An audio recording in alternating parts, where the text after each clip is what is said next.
कर सकते।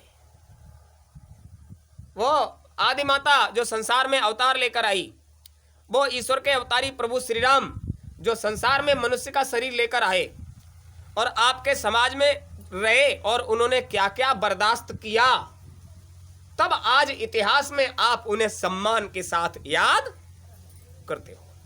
यदि तुम बर्दाश्त नहीं करोगे तो आप समझ लीजिए काल और माया का देश है, अपने हिसाब से वो व्यवस्था करते हैं। तुम बर्दाश्त नहीं करोगे तो इतिहास बनने वाला, इतिहास बनाना है तो तुम्हें भी बर्दाश्त करना पड़ेगा। प्रारब्ध में जो बस गया है, जो रच गया है, उसको बर्दाश्त करना पड़ेगा। छोड़ दिया वहां जंगल में, महात्मा वाल्मीकि आए, उन्होंने कहा अरे वनदेवी हम तुम्हारा इंतजार कर रहे थे। उन्होंने कहा प्रभु आपको कैसे मालूम, मैं तो पति त्यक्ता हूं, मुझे पति ने त्याग दिया है। बोले नहीं, कौन कहता है तुम्हें पति ने त्याग दिया है?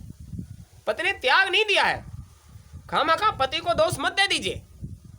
उन्होंने अपने मन से एक पल के लिए भी तुम्हें त्यागा नहीं है, उनको दोष क्यों देती हो? नहीं नहीं, ऐसा कुछ भी नहीं है। फिर कैसा है?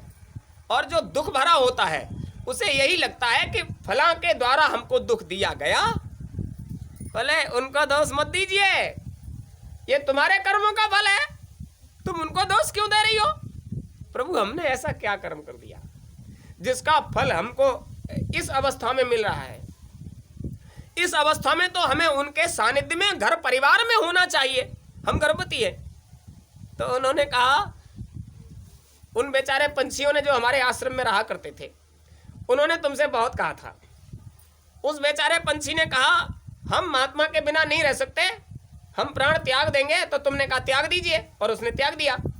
उसकी पत्नी भी गर्भवती थी जिसने ये कहा कि पति के वियोग में हम भी प्राण त्याग देंगे, लेकिन तुम भी जब गर्भवती होगी तो तुम्हें भी पति का सानिध्य नहीं मिलेगा। तो अब तुम राम को दोष क्यों दे रही हो? वो तुम्हारा किया कराया है। तुमने जब उनके साथ ऐसा व्यवहार किया तो तुम्हारे साथ भी ऐसा ही व्यवहार होगा। और याद रहे, जो बच्चे उसके गर्भ से अवतार लेने वाले थे पंछी बनकर, आज इंसान बनकर हमारे आश्रम में वो फिर पैदा होंगे और हम उनकी शिक्षा दीक्षा करेंगे। देखिए संस्कार कहां से कहां जुड़ता है। वही बच्चे आएंगे जो उसके गर्भ से आने वाले थे। अब उनको हमारे यहाँ रहना पड़ेगा, और तू हमारे यहाँ रहेगी और उनको पैदा करेगी और हम उनकी शिक्षा दीक्षा करेंगे। संस्कार तो तूने बना दिया और उंगली उठा रही है प्रभु श्री राम के ऊपर। अरे उनका दोष नहीं है। तो आप समझ लीजिए संसार में जो कुछ भी हो रहा है वो संस्कार तो हम और आप बना देते हैं, प्रारब्ध तो हम और आप बना देते हैं, और उसका दोष हम किसी दूसरे पर मर देते हैं। किसी ने भी कौन कावकर सुख दुख दाता, निज कृत भोग कर्म फल पाता। तो आप समझ लीजिए कोई किसी को सुख दुख देने वाला। अब उन्हें लग रहा था कि प्रभु श्री राम ने हमको निकलवा दिया, लक्ष्मण हमको छोड़ने आए। अरे ऐसी बात नहीं थी। अब प्रारब्ध जो जागा, अभी प्रेमी कह रहे थे ये शनिदेव का कब तक प्रकोप रहेगा। मतलब लोगों को बड़ा डर होता है, कोई ग्रह दशा अगर गलत आ जाती है तो उसका प्रभाव पड़ता है, तो बड़ा खतरा हो जाता है। पहली बात तो यह कि जिसको जानकारी नहीं होती उस पर आधा असर रहता है, क्योंकि आधी बात तो जानकारी में ही नहीं है। अब जानकारी हो गई तो उसका प्रभाव ज्यादा पड़ता है। तो ये जो ग्रह दशाएं भी हैं, उमादार ज्योतिष का नाई सबय नचावत राम गुसाई, ये तीन लोग के नायक प्रभु श्री राम, ईश्वर पद के अधिकारी, उनके सानिध्य में जितना जो कुछ हो रहा है वो ज्योतिष के हिसाब से ही हो रहा है। जब कभी ग्रह दशाएं गलत हिसाब से बैठ जाते हैं तो उनका प्रभाव मन मस्तिष्क पर होता है, अंतःकरण पर प्रभाव पड़ता है। तो आप समझ लीजिए कोई भी अपनी तरफ से आपके साथ एक पल भी कोई भी क्रियाकलाप नहीं कर सकता। जो आपके प्रारब्ध से जुड़ा है ज्योतिष भी वही काम करेगी। शनि देव न्याय के देवता हैं, तो जब तक तुम्हारा जो फाइल है वो उठकर नहीं आती तब तक न्याय के देवता तुम्हारे साथ कुछ नहीं कर सकते। अब जो तुमने विगत में कर दिया है, जब सीता जी को भुगतना पड़ा, सीता जी ने भुगता। सीता जी के बाद प्रभु श्री राम ने जो कुछ अपने जीवन में जो भी देवर्षि नारद को जैसे कर दिया उसके हिसाब से उनको भुगतना पड़ा। जब उन्होंने भी स्त्री का वियोग उनको दिया तो आज इन्हें भी स्त्री का वियोग लेना पड़ा। मतलब अवतारी शक्तियों को जो साथ में घट गया उसको भुगतना पड़ा। तो आप क्यों नहीं करोगे भाई, आपको भी भुगतना पड़ेगा। तो हम और आप जो हमारे साथ जीवन में घट रहा है वो हमें भुगतना पड़ेगा। अगर तुम चाहते हो कि हमें भुगतना न पड़े, हमें इन सभी प्रारब्धों को, सभी क्रियाकलापों को, संसार के दुखों को झेलना न पड़े, तो उसका भी उपाय है, उसका भी उपाय है। कितना परेशान हो जाती सीता अगर उसको कोई सहारा नहीं मिलता, तो जंगल में कैसे जीवन जीती। सहारा किसने दिया? महात्मा ने। महात्मा का सहारा मिलते ही घर परिवार समाज के सारे दुख दूर हो गए। वहां आश्रम की देवियों ने आश्रय दिया, सारी व्यवस्था की। ऐसा लगा ही नहीं कि वो महलों से निकलकर जंगल में आ गई है। लेकिन उससे यह कहा गया था आश्रम के नियम के हिसाब से तुम्हें भी जीवन जीना। तो जो आश्रम में जीवन जीने के नियम होते हैं, उसी हिसाब से सीता को भी जीवन जीना पड़ा। तो देखिए, कभी कभी होता है प्रारब्ध के हिसाब से जो जैसा समय आ जाए हमें उस तरह से भुगत लेना, उसमें कोई बुराई की बात नहीं है। अगर कोई बात आ भी गई है तो दिक्कत तकलीफ की बात नहीं है, समझ जाइए, सोच समझ कर व्यवहार कीजिए। कभी तकलीफ का समय आ जाता है तो उसको ये विचार कर लीजिए कि हमारे प्रारब्ध में अभी तकलीफें आ गई हैं, तो अगर दिन है तो रात भी होगी, और रात हो गई है तो उसका भोर होगा, और भोर के बाद फिर दिन का उजाला होगा। तो ये तो क्रम है, ये तो चक्र है, सुख और दुख का चक्र है। अगर आप चाहते हो इस चक्र में रहते हुए भी तुमको सुख और दुख का अनुभव न हो, तो तुम्हें किसी न किसी ऐसे का सहारा लेना पड़ेगा जो महात्म तत्व को प्राप्त कर चुका है। मंत्र महामणि विषय ब्याल के, मेटत कठिन कुअंक भाल के। किस्मत के बुरे अंकों को भी मिटाने की सामर्थ्य है। अगर किसी महामणि महात्मा, किसी ऐसे महात्मा का सानिध्य मिल जाता है जिसके पास महामणि हो, ये महामणि कहां मिलेगी? मणियां तो बहुत सुनी होंगी, लेकिन महामणि कहां मिलेगी? आपके पास है। और जब तक मणि जागती नहीं तब तक ये सुख दुख का प्रभाव बहुत ज्यादा पड़ता है। मणि जो नाम रख दिया गया है उसका कारण है,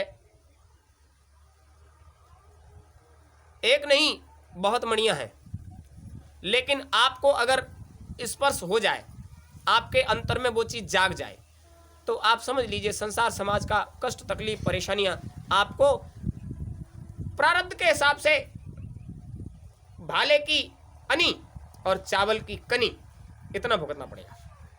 भाले की अनी कितना बड़ा हो सकता है? अरे भाला मोटा होता है, जब उसका घाव होगा बहुत बीच में होगा। अगर महामणि का संपर्क हो गया, महात्मा का संपर्क हो गया, तो चावल को पीसकर उसका कण कितना छोटा हो सकता है? इतने छोटे में भुगतान करवा दिया जाएगा। भाले की अनी और चावल की कनी, यानी भाले की अनी का जो घाव तुम्हें मिलना चाहिए, अगर वो चीज आपके संपर्क में आ जाती है तो चावल की कनी जितना भुगतवा कर छुटकारा कर दिया जाए। कैसे हो सकता है? तो बता रहे हैं मंत्र महामणि विषय व्याल के, मेटत कठिन कुअंक भाल के। इसीलिए तो लोग महात्मा के संपर्क में आते हैं। आप यहां दरबार में क्यों आते हो? ताकि संसार के वास्तविक दुखों से हमें बचाव हो जाए। और बचाव कैसे होगा उसका उपाय बताते हैं। महामणि मंत्र जो है, ये महामणि मंत्र क्या है? मंत्र बहुत है, लेकिन ये महामणि क्या है? महामणि बंदौ गुरुपद मणिगण ज्योति, सुमिरत दिव्य दृष्टि ही होती। बंदौ गुरुपद, ये गुरुपद कहां पर है? मणिगण ज्योति, यानी उनके चरण कमलों में जो नख हैं, नाखून, वो नाखून में मणियों का प्रकाश भरा हुआ है। उन नाखून, वो नाखून नहीं है, वो मणियां हैं जिनके अंतर का प्रकाश सुमिरत, अगर आपको अंतर में उस प्रकाश का दर्शन हो जाता है, दिव्य दृष्टि ही होती। वो प्रकाश अंतर में पड़ते ही अंतर का सारा पसारा खुलकर सामने आ जाता है। और उधर का पसारा जब सामने आ जाता है तो इधर का कोई भी दुख उधर के पसारे के ऊपर भारी नहीं पड़ सकता। मंत्र महामणि विषय ब्याल के, मेटत कठिन कुअंक भाल के। महात्मा के संपर्क में आने से यह सब हो जाता है। दो शिष्य थे, महात्मा के अपनाए हुए जीव थे। एक की संगति ऐसी हो गई थी, वो मानता ही नहीं था, वो मन चला था, तो वो गलत संगत में चला जाता उल्टा सीधा खाता पीता और गलत संगत में उठना बैठना, और दूसरा उसको बहुत समझाता, देख भाई मान जा हमारी बात। महात्मा के संपर्क में आने के बाद हमें संगत में सुधार रखना चाहिए, तू गलत संगत में मत जा, और जाता है तो हमारे पास मत आ। उसने कहा देख भैया, मेरी तेरी बचपन से अब तक की यारी, दोस्ती, मित्रता, हम तुझे छोड़कर नहीं रह सकते, लेकिन हमारी आदत पड़ गई है, हम जब तक इन लोगों के साथ में नहीं बैठ उठ ले तब तक हमें चैन नहीं पड़ता। और अब जैसा ही माहौल हो गया, समाज की परिस्थितियां ऐसी हो गई, बरसात नहीं हुई, किसान लोग थे, सूखा पड़ गया, तो बहुत बेकली हुई, तो उन्होंने विचार किया चलो कहीं कमाने के लिए चलते हैं। गुरु के पास गए तो उन्होंने कहा ठीक है बच्चा, संगत का सुधार कर लेना, जाओ, पेट पूजा के लिए, व्यवस्था के लिए तो जाना ही पड़ता है, तुम भी चले जाओ। दोनों लोग जाओ, और जो महात्मा की संगत में बैठते थे, अच्छी संगत वाले थे, उनसे कहा इनका थोड़ा ध्यान रखना, ये थोड़ा मक्का टाइप है, इसका ध्यान रखना। बोले हुजूर हम बात मानेगा तो ठीक, नहीं मानेगा तो कुश्ती थोड़ा ही लड़ेंगे इससे। नहीं फिर भी ध्यान रखना इसका। यानी जो व्यवहार से अच्छा नहीं था उसको अच्छे व्यवहार वाले को सौंप रहे हैं जाते वक्त। निकल लिए, गुरु ने कहा जाओ, मालिक तुम पर दया करेगा। निकल गए। रात को जब एक शहर में पहुंचे तो उन्होंने विचार किया अब कहाँ जाए, रात में कोई ठिकाना नहीं। आए थे नौकरी काम की तलाश में, तो काम तो जब दिन निकलेगा तब तलाशेंगे, लेकिन रात हो गई तो कहाँ जाए। एक ने दूसरे से कहा देखो भैया, कहीं से घंटे और शंख की आवाज आ रही है, इसका मतलब इधर कहीं मंदिर है, बहुत बढ़िया रहेगा, वहीं मंदिर में रात्रि को विश्राम करेंगे और जो कुछ बंधा हुआ है उसको पालेंगे, और सुबह जब निकलेगी तो जाकर कहीं काम की तलाश कर लेंगे। उसने कहा देख भैया, ये मंदिर ये पूजा कीर्तन तो तू समझता है, हमको तो ज़्यादा समझ में आता नहीं, इसलिए हम तो जा रहे हैं। देख इधर से कहीं ढोलक की थाप की आवाज़ आ रही है, इधर कहीं रास रंग हो रहा है, रात को देखेंगे वहाँ नौटंकी तमाशा जो कुछ होता होगा, और सुबह को तेरे इस मंदिर पे आ जाएंगे, तू जा अपने मंदिर, हम तो अरे रात बढ़िया से गुजरेगी, रात ही तो गुजारनी है, सुबह काम तलाश लेंगे। बड़ी अच्छी बात है, देख भाई तू इस मंदिर पे आ जाना, हम यहीं मिलेंगे तुझे। वो तो कह दिया, वो तो चला गया। वो रात भर वहाँ जहाँ मुजरा होता था, वैश्याएं नृत्य करती थी, वो अपना रात भर बैठ के उसने तमाशा देखा। ये आ गए मंदिर में, इन्होंने देखा आरती वारती का समय था, तो ये भी सम्मिलित हुए आरती में, भगवान की आरती हुई, बहुत बढ़िया प्रसाद मिला। और जब सब लोग चले गए तो ये खड़े रह गए, क्योंकि इन्हें तो रात गुजारनी थी। तो लोगों ने पूछा कि आप क्यों नहीं गए?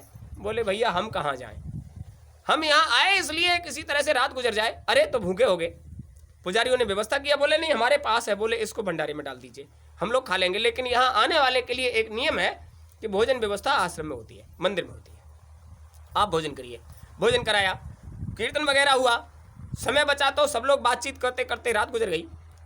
सुबह उन्होंने कहा देखो हमारा मित्र आ रहा होगा, अब हम उसको खोज के लाते हैं। बोले उसको तुम यहाँ क्यों नहीं लाए? बोले वो मक्कार है, आया ही नहीं यहाँ। रात बहुत बढ़िया गुजरी, भगवान के सानिध्य में गुजरी, अब हम जाते हैं, उसको बुला के लाते हैं और हम जाएंगे कहीं काम ढूंढेंगे। तो पुजारियों ने कहा देखो तुम्हें कहीं काम न मिले तो तुम शाम को फिर इधर आ जाना, अच्छी संगति है, तुम्हें कहीं काम न मिले शाम को इधर आ जाना, भोजन हम कराएंगे और यहीं विश्राम करना, कहीं मत भटकना। और जब तक काम नहीं मिलता और रहने का ठिकाना नहीं होता तुम इधर रहिए, हम तुमको इधर ही रख लेंगे, इसलिए अब आप काम तलाश लो, जाओ। काम तलाशने के लिए मंदिर की सीढ़ियों से उतर रहे थे और वो भी ऊँगता हुआ चला आ रहा था, रात का मारा धारा। तो ये बेचारे बहुत जल्दी में उतरे, आ गया है तो चलो कहीं काम तलाशें। थोड़ा सा चल पाए थे कि एक बहुत बड़ी सी कील तलवे में आर पार हो गई। रात भर भगवान की सेवा में रहे, कील तलवे में पार हो गई, रक्त बह रहा था, चीखे और गिर पड़े। दूसरे मित्र से कहा खींच इसको, पैर में कील घुस गई, खींचा उसको, खून के फवारे छूटने लगे। वो अब उसको पास जो गमछा साफी था उसको निकाला, उसने उसको रख के उसको बांधा और ये कहा तुम्हारी तो हो गई नौकरी, अब इतना बड़ा घाव लेके तुम कैसे काम कर पाओगे? बोले अब कुछ भी सही भाई, अब तो चोट लग गई, काम कैसे कर पाएंगे? तो उसने उस कंधे का सहारा दिया और उसको लेकर चलने लगा। वो चल रहा है क्योंकि चूंकि पाँव में चोट लग गई है तो उसको कंधे का सहारा देकर चल रहा है। अचानक पैर किसी चीज से टकराया तो उसने कहा ए लंगड़े खड़े हो जा। अब तो लंगड़ा हो गया, मित्र है ना, ए लंगड़े खड़ा हो जा, देखता हूं इसमें क्या है। वो पैर जिससे टकराया उसने उसको ऐसे झाड़ा, बालू में से, मिट्टी में से निकाला और उसको खोल कर देखा और बोला मेरी तो हो गई नौकरी। क्या है? बोले महाराज असर्पियों से भरी थैली है। खोल कर देखा, थैली असर्पियों से भरी है। बोले देख, तू रात भर भगवान के चरणों में पड़ा रहा और वहां रात भर कीर्तन करता रहा और भगवान का पाया प्रसाद, और तुझे मिला सुबह सुबह प्रसाद, ये कील घुस गई तेरे पाँव में। और देख, हमने रात भर वैश्याओं का नृत्य देखा, खूब रास रंग, खूब मौज लिया, और सुबह देख असर्पियों से भरी थैली मिली हमको। हम बताते हैं ये दुनिया है, इसमें कैसे जीवन जीना चाहिए, सुख कैसे मिलेगा, हमसे पूछ, तू क्या जाने। भगत बनता है, अब चूंकि चोट खा गए हैं तो वो सुन रहे हैं। भगत बनता है, तू क्या जाने जीवन में सुख कैसे होता है। अब चल, मेरा तो हो गया काम और तू पड़ा पड़ा घर पे रोटी तोड़ना, नौकरी तो कर नहीं पाएगा। सहारा देकर ले आया। उसने कहा नहीं नहीं, पहले गुरु महाराज के पास चलो। हमने आज तक कोई बुरा काम नहीं किया, हम अच्छे सानिध्य में रहे, हमने भगवान की संगत की, हम भगवान को समर्पित रहे, तो हमको लगा ये इतना बड़ा घाव, और ये दुष्ट, ये नालायक रात भर गलत संगत में बैठा और सुबह को असर्पियों भरी थैली इसको मिली, ये संसार का कैसा नियम है, गुरु महाराज से पूछेंगे चल के। तो उसने कहा हमें क्या, चल तेरी मर्जी। कंधे का सहारा दिया और ले आई आश्रम में, वहां मंदिर पर जहां गुरु महाराज रहते थे। उन्होंने कहा गुरु महाराज, हमने ऐसा क्या कर दिया कि हमें इतना बड़ा घाव और इसको असर्पियों भली थैली, वो कुछ समझ में नहीं आया। बोले समझ में आएगा, बैठो हमारे पास। उन्होंने कहा ये प्रारब्ध का खेल है, तुमसे ऐसा अपराध बन गया था कि उस वक्त आज के दिन तुम्हें सूली की सजा मिलनी चाहिए थी। तुम हमारे सानिध्य में रहे, भगवान के सानिध्य में रहे, प्रसाद तुमने पाया, इसलिए वो सूली की सजा मात्र कील चुभकर निपटारा हो गया, नहीं तो तुम्हें चौराहे पर राजा के आदेश से सूली की सजा मिलनी थी और सूख सूख कर शरीर तुम्हारा छूटता, तुम्हारी मृत्यु इस तरह से होनी थी। लेकिन तुमने अच्छी संगति, नेक संगति पाने के कारण प्रारब्ध के हिसाब से तुमको ये कांटा लगकर, ये कील लगकर तुम्हारा निपटारा छुटकारा हो गया। और बोले महाराज इसको, बोले इस दुष्ट ने तो अपने कर्मों से ये थैली में संतोष कर लिया।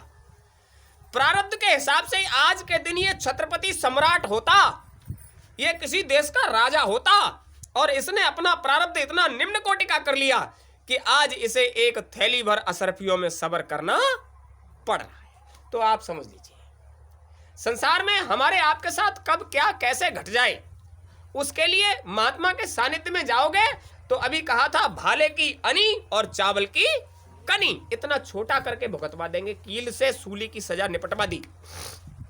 अपने प्रारब्ध और कर्मों की वजह से वो राजा होने से एक थैली भर में सब्र करना पड़ा उसको। तो आप समझ लीजिए, संसार में आए हो तो सब्र करो, संतोष करो, जो भी घट रहा है, जो भी हो रहा है, वो हमारे प्रारब्ध के हिसाब से हो रहा है।